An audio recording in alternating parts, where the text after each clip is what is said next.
Good evening, ladies and gentlemen. This just in. A police officer recently just risked his life, taking down a dangerous criminal. And what does he get in return? Media backlash. For more on this, let's go to our field reporter.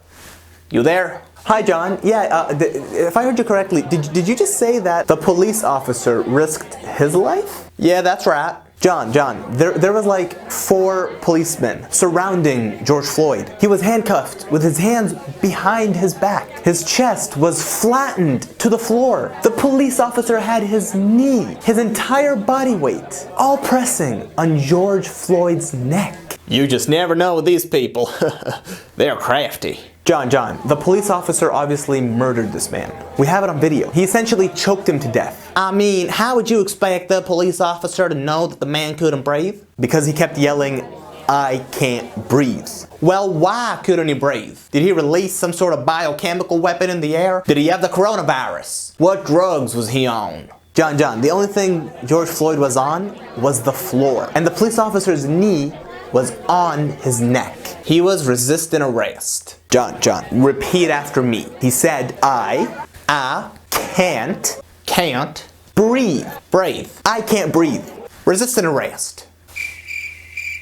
In other news, Black Lives Matter protesters committed a load of violence in protest for no apparent reason.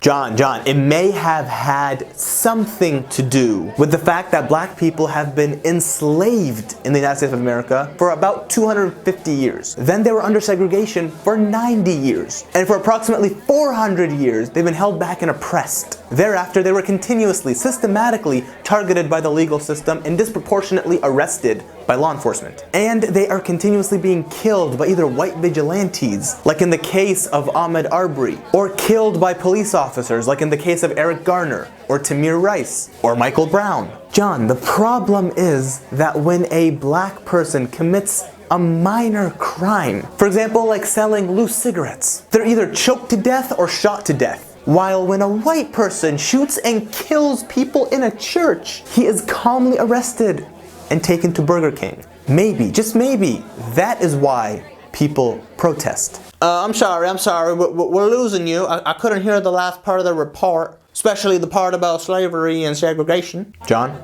you can hear me just fine. The signal is weak. You're cutting up. The signal is just fine. We're gonna have to let you go. Anyways, we lost them. With that being said, protests are happening. Police officers are being victimized, and no one knows why. This has been John Phoney with the Phoney Report with FAKE News, Washington.